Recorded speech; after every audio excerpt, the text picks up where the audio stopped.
하나님의 은혜가 함께 하시기를 예수 이름으로 축원합니다. 우리 하나님께서는 세상을 만드시고 그들에게 생명을 주실 뿐만 아니라 그들에게 형통한 하나님의 복과 은혜로 채워주시는 하나님이셨습니다. 그러나 이런 최고의 은혜를 받은 그런 인간임에도 불구하고 피조물 가운데서도 독특하고 특징 있게 하나님이 정말 그런 은혜를 받은 사람임에도 불구하고 인간은 복에 겨워 나중에 그 마음의 유혹을 받아 뱀의 유혹을 받게 되어 그 마음이 타락하는 그러한 결과를 갖게 됩니다. 그래서 타락하는 그 인생에 가야 할 운명은 영원한 형벌이요 지옥과도 같았습니다. 그때의 하나님의 사랑이 그들을 죄 가운데 두지 아니하시고 그들을 구원하여 바로 그들의 영혼을 위하여 하나님의 아들을 이 땅에 보내시고 영혼과 육체의 모든 환경을 다시 회복할 수 있는 하나님의 은혜로 말미암아 정말 다시 살 수 있는 그 길을 십자가의 은혜로 말미암아 열어주셨다라고 성경은 말씀합니다. 그럼으로써 우리 사람들은 정말 이 은혜를 깨닫고 그 은혜로 살려고 하는 그런 믿음의 사람들, 하나님께로 돌아온 것이 바로 회개요.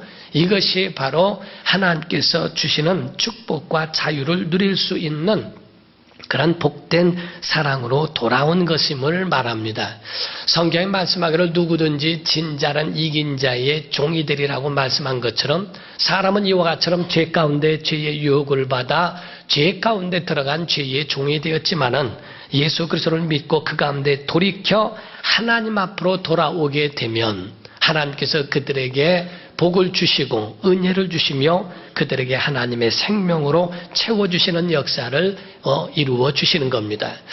온 인류는 성경에 말씀하기를 탕자라고 말씀을 했어요. 우리가 누가복음 15장에 보면 탕자에 대한 이야기를 알죠. 이 탕자에 대한 이야기를 듣게 되면 두 아들이 있었는데 둘째 아들이 얼마나 대담한지 아버지 나에게 줄 기업이 있다면 그 분깃을 내게 미리 달라고 그래서 그거를 자기의 몫을 챙겨가지고 아버지 멀리 떠나 먼 타국에 갔다라고 돼 있어요.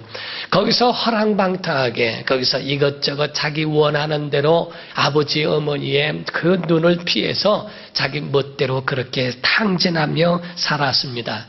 그런데 나중에는 그 가운데에 이제는 고난 힘들고 어려움이 닥쳐오니까 버티다가 결국에는 그 마음을 돌이키게 됩니다. 그래서 그 마음에 돌이킨 마음으로 내가 아버지께로 돌아가리라 하고 결단을 하게 되었고 결단하여 아버지께로 돌아왔을 때 그 아버지는 그 아들을 다른 것을 전혀 그에게 대하여 묻지 아니하고 그대로 받아들였고 그에게 새 옷을 입혔으며 신을 심겼고 가락지를 끼워주고 그리고 또 송아지를 잡아서 잔치를 벌려줄 수 있을 만큼 그렇게 엄청난 축복으로 그 자녀를 맞이하게 됩니다. 우리의 그 모든 어려움이라고 하는 것이 나쁜 것만은 아닌 것은 우리의 고난 닥치게 되는 것은 그 고난으로 인하여 하나님께로 돌아갈 기회가 되기 때문에 그렇습니다.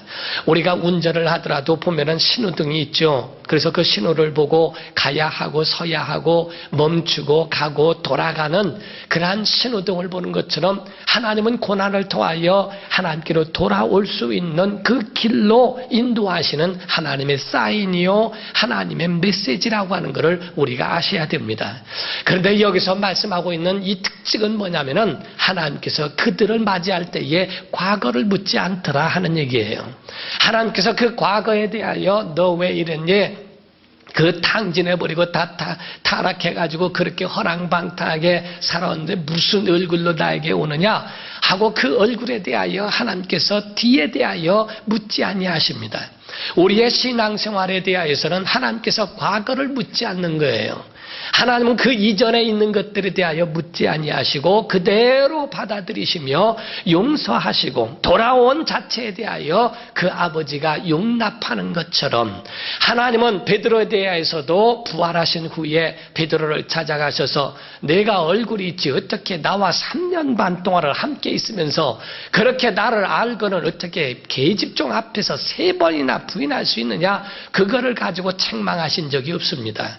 모세에게 그때도 말씀하시기를 40년 동안에 내가 있다가 살인하고 난 다음에 40년 목자 생활하다가 무슨 나에게 이와 같이 큰 일을 할 것이라고 너의 나에 대해 이렇게 나올 수 있느냐 하고 그를 또 과거를 말씀하신 적도 없습니다.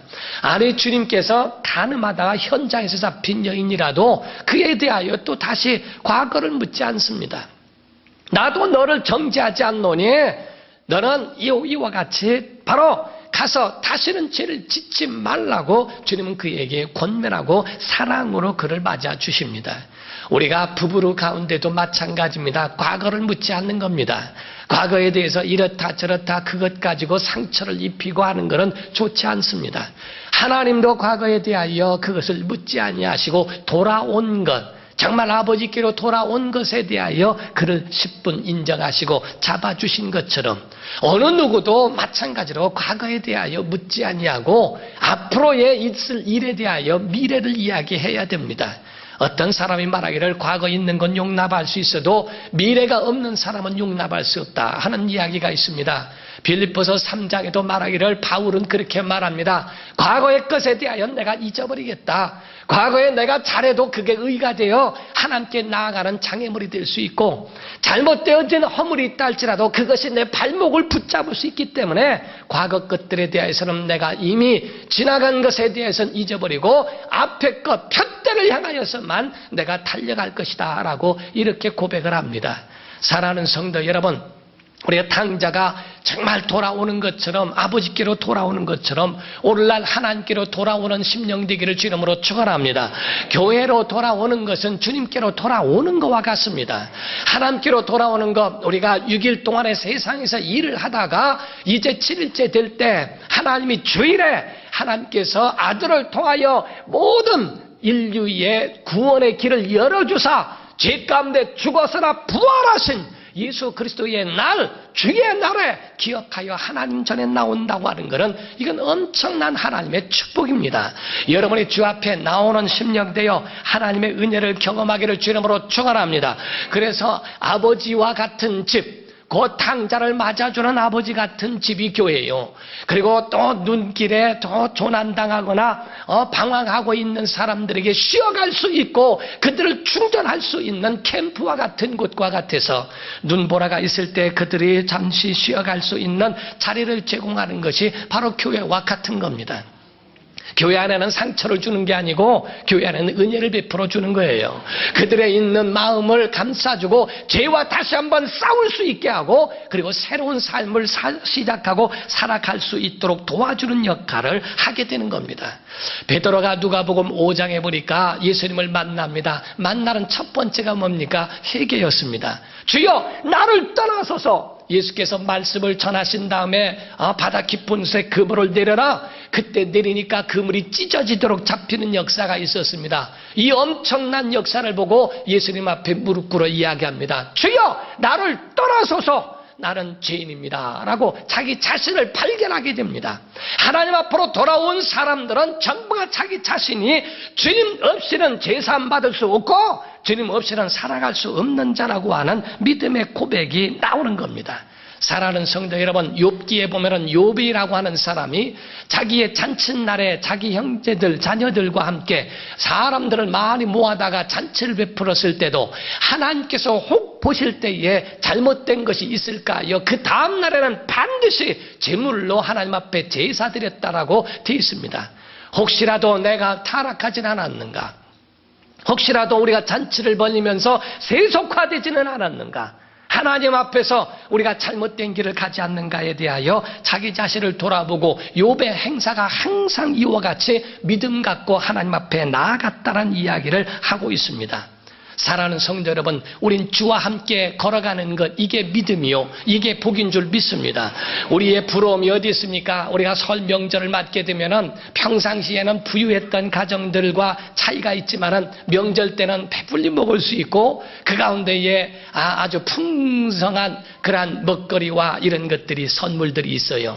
세배를 하게 되면 돈도 받게 되고 풍성합니다. 부잣집이나 그렇지 않은 집이나 같은 그런 것이 명절입니다. 명절에는 굉장히 부럽죠. 왜냐하면 부유하게 사는 사람들이 부럽기 때문에 그래요. 그런데 성장하면서는 선진국들이 부럽습니다. 아니, 저 나라는 어떻길래 저렇게 잘 사는가? 저 나라는 어떤 것인가? 지상낙원과 같은가? 하나님이 어떻게 저 나라를 저렇게 축복하셨을까? 그 나라에 대하여 굉장히 마음을 갖게 되고 그렇게 동경하는 마음을 갖습니다. 그러나 예수를 안 다음에는 그런 세상 것들이 부럽지 않습니다. 예수를 만난 다음에는 하늘의 것을 사모하게 되어 있고 하나님의 사람으로서 살아간다는 것이 얼마나 복이고 축복인지를 그거를 깨닫게 된다 이 말이에요. 사랑하는 성도 여러분, 우린요 예수 안에서 그분을 주인으로 모시지 않는 한 모든 인류는 다 죄에 매여 있다는 걸 아십니까? 우린 모든 인류는 하나에 반드시 매여 있습니다. 하나님 앞에 매여 있던 아니면 죄에 매여 있던 반드시 사람은 매여 있습니다. 여러분이 죄 가운데 있지 아니하거들랑 예수 그리스도와 함께 있어야 한다고 하는 그 믿음을 가져야 하고, 여러분이 만약에 주님이 없거들랑 여러분은 죄에 매여 있고 그에게 끌려가는 신세라는 것도 아셔야 됩니다. 그래서 종이라고 하는 것은 무슨 의미냐면은 주인이 하라는 대로 하는 거예요. 종은 자기 마음대로 살 수 있는 권한이 없습니다. 주인이 하라면 하는 것이고 죽으라면 죽는 신용까지라도, 아니 죽음까지라도 가야 하는 것이 종의 그런 모습이요, 그게 삶입니다. 주인이 지배하게 되어 있어요. 죄라고 하는 것이 있습니다. 이 죄가 있는데 죄는 암적 요소와 같아서 암이라고 하는 세포가 사람 몸에 들어오게 되면 그 암이 사람의 세포를 지배하고 제 것으로 만들어서 완전히 자기가 정복해버린다는 겁니다. 그래서 암이라고 하는 것이 무섭다고 하는 것은 죄와 같이 사람 몸에 들어가 그를 완전히 지배해버린다는 거예요. 죄라고 하는 것도 마찬가지로 더 강하게 그 사람의 모든 삶을 망쳐버리고 그 사람을 파괴시키기에도 넉넉한 것이 바로 죄라고 하는 겁니다. 오늘 본문 말씀은 다른 게 아니에요. 너 죄의 종이냐 하나님의 종이냐, 너희 몸을 죄에 이끌겠느냐 하나님에 이끌겠느냐, 이 두 가지를 놓고 우리에게 말씀하고 있는 얘기거든요. 죄는 더 나중에는 중독이 돼버리게 합니다. 우리가 막 드라이브를 합니다. 막 스피드 광이라고 그러죠. 그럼 중독에 걸려있는 사람, 오죽하면 이런 얘기가 있어요. 미국의 폭주족들이요, 자기 나라에서만 돌아다니는 것이 식상하니까 일본을 갔대요. 일본의 폭주족을 봤더니 일본의 폭주족들은, 미국 사람들은 그냥 막 장갑 끼고 그냥 뭐 양쪽에 빵빵 해가면서 그냥 거리를 누르고 그랬는데, 일본에 갔더니 일본의 폭주족들은 사무라이들 칼 들고도 돌아다니더래요. 아이고, 그래서 그 미국 사람들이요, 그 폭주족들이 일본 폭주족들한테 가서 형님으로 모시겠다고 그랬더니 일본 폭주족들이 그러더래요. 우린 아무것도 아닙니다. 한국에 있는 폭주족은 가스통 메고 다닌다고 그러더래요. 얼마나 무서운지 모른다는 게요. 우리는 칼 들고 다녀도 한국은 가스통 들고 돌아다니는 걸 보니까 아마 가스 배달하는 걸 보고 그런 모양이에요. 세상에 그런 것으로 중독이 됩니다. 술 중독이 되죠. 마약 중독되죠. 담배도 중독입니다. 도박도 중독입니다. 오죽하면 도박하는 사람이 한참 도박하는데 아들이 와서, 아버지 왜 지금 할아버지 돌아가셨어요? 알았다, 2판 더 하고 갈게. 2판을 더 하고 간다는 거예요. 오죽하면 거기에 완전히 빠져가지고 어떤 사람은 결단해서 손목을 잘랐답니다. 다시는 그거를 화투를 안 잡겠다고 손목을 잘랐는데 손목에다 올려놓고 하더라는 거예요. 끊지를 못해서 죄 가운데에 끌려가고 죄 가운데에 그 사람을 주관하는 것이 바로 죄의 종이 되었다라고 표현합니다. 찬송가 가운데 뭐라고 말합니까? 울어도 못하네, 힘써도 못하네, 참아도 못하네. 사람의 인위적인 능력으로서는 이거를 해결할 방법이 없다는 거예요. 사람들 몸속에는요, 이 냄새가 난답니다. 인도 사람들을 만나게 되면은 카레 냄새가 나고요. 미국 사람을 만나면 햄과 이런 것들이 냄새가 나는데 한국 사람들은 된장 냄새가 난다는 거예요. 그래서 그 사람들, 우리는 서로가 다 같이 나니까 별로 모르지만은 그 사람들은 한국 사람 옆에 가면 마늘 냄새와 그런 된장 냄새가 나는데 이거는 양치를 해도 소용이 없고 껌을 씹고 가글을 해도 소용이 없대요. 왜냐하면 그 음식이 사람 몸에 흡수되어 피에 흐르고 있고 온 피부에 나타나기 때문에 그렇다는 겁니다. 죄가 우리 마음 속에 들어가 생각과 마음을 자꾸 흘러버린다는 거예요. 우리를 이끌어가고 우리를 그쪽으로 끌어간다는 겁니다. 가인같이 분노가 끌어가고 분노가 그 마음을 그 속에 이끌게 함으로써 자기 아우와 아벨을 때려 죽일 만큼 그러한 분노적인 부분들이 바로 가인에게도 있는데 이것을 바로 죄가 이끌어가는 거라 하는 거예요. 사랑하는 성도 여러분, 성도들이라면 우리에게 두 가지에 대하여 감당할 수 있는 능력이 있어야 합니다. 한국이라고 하는 나라는 여름과 겨울이 분명합니다. 제가 필리핀에 갔을 때에 물었어요. 여기는 눈이 한 번도 안 옵니까? 하고 물었어요. 제가 몰라서 물은 거죠. 거기 있는 분이 이야기하더라고요. 만약에 여기에 눈이 오면 난리 납니다. 여기에 만약에 눈이 오기 때문에 큰일 납니다. 왜? 겨울 준비가 돼 있지 않다 이거예요. 겨울 준비가 되지 않고 있는데 만약에 눈이 와버리면 이거 큰일 나지 않습니까? 예, 그럴 만도 하다고. 그런데 한국은 어쨌든 봄과 가을이 짧든 간에 뭐하든 간에 여름이 확실하고 겨울이 확실해요. 그래서 한국은 빨리빨리 문화가 왜? 여름을 준비하지 않으면 안 되니까. 겨울을 준비하지 않으면 안 되니까 확실하게 겨울과 여름에 대하여 분명히 준비해 놓지 않으면 안 됩니다. 거기에 대한 장점은 어느 나라에 가더라도 겨울 공사도 잘할 수 있고 여름 공사도 잘할 수 있어요. 겨울에도 잘 견딜 수 있고 여름도 견딜 수 있습니다.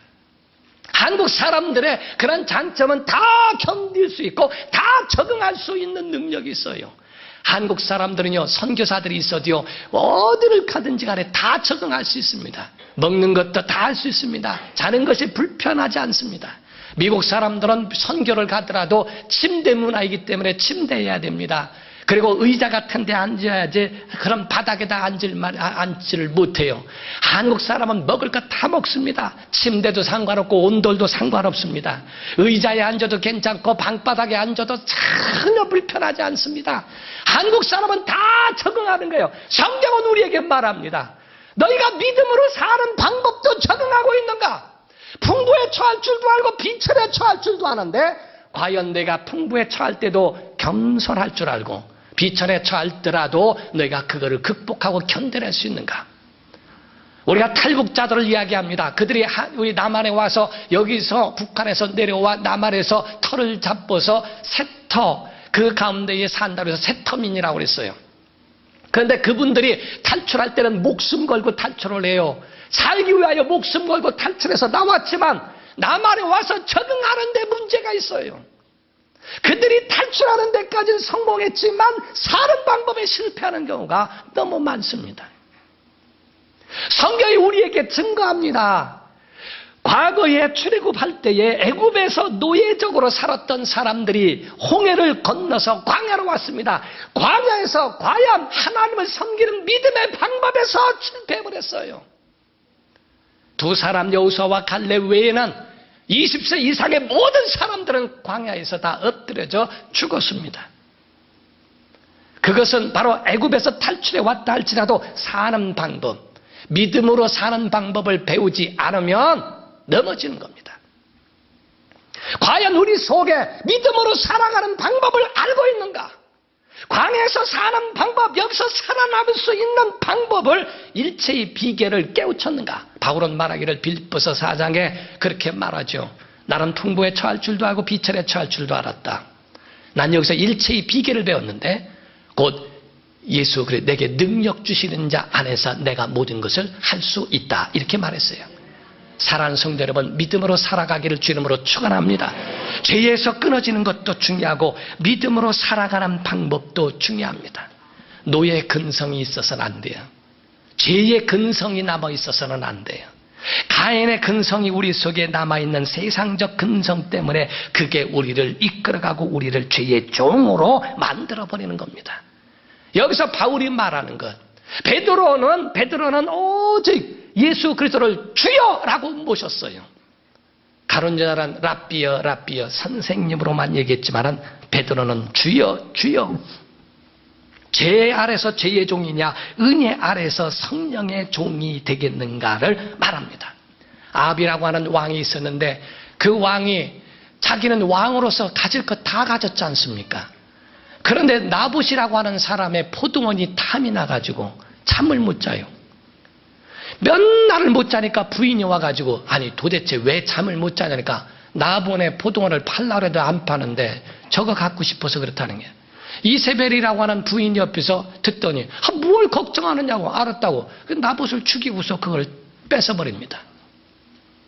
사람의 욕심 때문에 그 가운데 그걸 끌려가고 있는 이거를 참지 못하고 이 욕심에 이끌려 살아가는 사람이 있는가 하면 아까 말씀드린 것처럼 가인과처럼 분노를 이기지 못하고 분노에 이끌려 아우를 죽이는가 하면 우리 속에 무엇에 이끌려 살아가는가? 성도들이라고 하면요 정말 무엇에 매여서는 안 됩니다. 진리를 알지니 진리가 자유하게 해야 한다는 거예요. 염려에 끌리지 마시기 바랍니다. 근심에 끌리지 마시기 바랍니다. 고민과 세상에 있는 그런 것 때문에 여러분 마음이 상하지 말아야 한다. 동창회 갔다 와가지고 그 동창회에서 잘 사는 사람 때문에 그 마음 상처받지 말라 이 말이야. 그들 가운데 모피콧도 있고 뭐 있고 해가면서 너는 요즘에 뭐 하냐? 교회 다닌다. 그래 집이나 샀냐? 해가면서 집사 됐냐? 물어가면서 하는 걸 상처받지 말라 이게. 우리는 전혀 땅의 것 가지고서 그것 가지고 울고 웃고 그것 가지고 하지 말고 하나님의 것으로 내가 지금 이끌려가는 것. 신앙생활은요 어렵게 생각하지 마셔야 돼요. 신앙생활은 내 것 내려오면 할 수 있어요. 신앙생활은 내 것 가지고 하려니까 어려운 거예요. 내 고집과 이거를 내려놓으려니까 그게 어려운 겁니다. 어떤 아주 유능한 성악가가 그 제자들을 양성하는데 그들을 불러서 면접을 보는데 다른 데서 배운 적 있느냐? 있다. 그럼 돈을 더 받았대요. 아니 내가 이와 같은 이력이 있으면 돈을 깎아줘야지 어떻게 돈을 더 받느냐? 당신 그거를 빼는 게 더 힘들어. 아예 모르면은 내가 하라는 대로만 하는데 당신 것 때문에 내가 가르치려면 그 습관 때문에 안 된다는 거예요. 당신은 돈을 더 받아야 된다는 거예요. 제가 어렸을 적에 자전거를 배웠어요. 초등학교 때에 1학년, 2학년 되니까 자전거가 그렇게 타고 싶어요. 그래서 저희 어머니가 행상을 하시고 나갔다가 들어오시면은 그 자전거를 1시간만 타고 온다고 그러고 그걸 끌고 다녔어요. 타지는 못하고 그거를 1시간 내내 끌고 다녔어요. 끌다 보면 타겠지 생각하고 끌고 다니면서 갖다 놓고 그러다 어느 날 이제 용기가 생겼어요. 이제 이거를 이제 중심을 잡을 것 같아 가지고 이러다가는 못할 것 같아서 이제 한번 그렇게 굴르는 걸 했어요. 내 친구 가운데에 이걸 그 자전거 사이로 다리를 빼 가지고 막 이러는 게 왜 저렇게 부럽던지. 아니 나는 끌고 가기도 힘든데 어떻게 다리를 넣어가지고 이렇게 하는 게 자기는 너무 신기했어요. 나중에는 그거를 발판으로 탁 올라탔더니 다리가 안 닿아요. 중심은 잡았는데 다리가 안 닿아요. 그래가 여기서 넘어지고 몇 번을 넘어지면서 나중에는 발을 탁 치니까 올라와서 탁 치고 이렇게 하면서 이제 가기 시작했어요. 그렇게 타는데 얼마나 참 재밌던지요. 나중에 여름이 돼가지고요. 그래서 우리 어머니한테 조금 오후에는 어디 안 가시냐고 아프셔서 안 가신대요. 그래서 나 본강교로 몇감으로 갔다 온다고. 그래서 자전거를 타고 갔습니다. 타고 한참 가다가 거기 밑에서 위로 올라가는데 이렇게 올라가면 되겠다 해서 앞바퀴를 올리고 뒷바퀴를 올리는데 뒷바퀴가 탁 거기에 걸리면서 그 리무라고 그러죠. 이 자전거에 있는 뒷바퀴가 확 휘어버려가지고 달리다가 거기서 서버렸으니 날라갔죠. 저는 팍 쓰면서 그냥 나가 떨어졌어요. 아니 자전거 뒷바퀴가 휘어졌으니 이걸 어떻게 할 방법이 없어요. 야 이거 큰일 났다. 몇 감으로 갔다가 몇도 못 감고요. 그 옆에 있는 자전거포에 가가지고서 자전거 살을 빼는 리플이라는 거를 빌려다가 그거를 살을 다 뺐어요. 2시에 가가지고 6시까지 그거 했어요. 빼가지고 가운데 있는 거하고 리모하고 같이 있는 거에 살을 또 다 붙였습니다. 저 그거 다 그거를 살을 뺐다가 다 조립했어요. 이렇게만 하면 되는 줄 알았어요. 그냥 그거 다 해놨어요. 주부가 안 들어가요. 엉터리로 다 깨어났어요. 어떡해요. 그래가지고 할 수 없이 저희 형님한테 연락을 했더니 형님이 자전거를 잘 만지니까 연락을 했더니 와가지고 저를 찾느라고 어디 가냐면 분이 안 풀려가지고 어디 간 거예요? 어디 간 거예요? 그냥 도망가서 안 나왔지 어떡해요. 그 형님이야. 차라리 그냥 두면은 몇 개만 빼면 그걸 잡는데 다 뜯어가지고 다 맞춰놨으니 다 뜯어서 다 맞춰야 된다 이거야. 그거 빼면서 막 성질을 부리면서 어디 갔느냐고 막 계속 그거 다 끝날 때까지 안 나타났어요 내가. 나중에 그 형도요 하다 안 되니까는 그냥 사더라고요 뒷바퀴를. 자, 우리가요 잘못 배우는 게 기계 문제예요. 교회 밖에서 교회를 알고 있고 교회 밖에서 가지고 있는 이 잘못 배우는 이것 때문에 자기 영혼이 정말 힘든 겁니다. 우리가 제품을 사면은 그 제품에 설명서가 들어있고 매뉴얼이 있습니다. 그거를 잘 숙지만 해도 그것을 잘 활용할 수 있죠. 성경에 우리에게 길이 되어주시고 우리의 내비게이션이 되어주시는 하나님의 말씀 성경이 여기 안에 있고 성령께서 우리 마음을 주관하신다 이거예요. 그분 앞에 여러분을 맡기면 살 수 있어요. 그분이 우리를 이끌어 가시도록 자기 자신을 그 앞에 내려놓아야 한다는 겁니다. 사랑하는 성도 여러분, 그분 앞에 인도받기를 주님으로 축원합니다. 주님과 함께하면 살 수 있어요. 주님과 함께하면. 우리가 부부도 마찬가지로 부부가 함께 있으면 어려움이 없습니다. 성경에 홀로 있을 때 문제가 일어났어요. 홀로 있을 때, 부부가 함께 있을 때는 그렇지 않습니다. 그런데 홀로 있을 때 아담이 홀로 독처하는 것이 좋지 못하다. 그리고 또 엘리야도 나만 홀로 남았으니 그때의 그 마음에 낙심이 오고 좌절이 로뎀나무 밑에서 갖게 됩니다. 사람이 홀로 있을 때 문제가 있어요. 함께 있으면 그렇지 않습니다. 유혹도 이겨낼 수 있고 그 유혹도 넘어설 수 있는 능력이 있죠. 하나님의 눈에 보이는 곳에 있어야 돼요. 주와 함께 있기를 주님으로 축원합니다. 주님의 눈을 벗어나 버리면 문제가 있습니다. 우리 정말 2015년도에 하나님의 눈에 함께 보이는 곳에 있도록 주와 함께 하는 정말 은혜 아래 사는 성도 되기를 예수 이름으로 축원합니다. 기도하시겠습니다. 이 시간에 다 같이 통성으로 기도할 때 주여 교만이 없게 하소서. 신앙 연수가 많다고 해서 마귀 공격이 없는 게 아닙니다. 직책이 큰 직책을 갖고 있다고 해서 마귀 공격이 없는 게 아닙니다. 주여 깨어있게 하시고 정말 주님과 함께하는 하나님의 눈에 보이는 그런 그 자리에 우리가 있도록 도와달라고 우리 간절한 마음으로 다 같이 통성으로 기도하시겠습니다. 살아계신 하나님 아버지, 오늘도 하나님의 은혜와 사랑 감사를 드립니다. 복에 복을 더하시고 은혜를 더하여 주시옵소서. 하나님의 말씀이 지도가 되어 주시고 성령께서 내비게이션이 되어 주셔서 우리의 삶을 주관해 주시기를 원합니다. 주님, 우리의 방황하는 마음 하나님께로 향하여 나아가게 하시고 우리의 연약한 마음 주님을 향하여 바라볼 수 있는 믿음의 사람 되게 하여 주옵소서. 우리의 아집과 고집을 다 내려놓게 하여 주시고 하나님의 사랑 가운데만 거할 수 있도록 우리의 삶을 주관하시고 인도하여 주시옵소서. 성령으로 붙잡아 주시고 은혜 내려 주시옵소서. 우리의 삶을 주관하시고 우리의 생명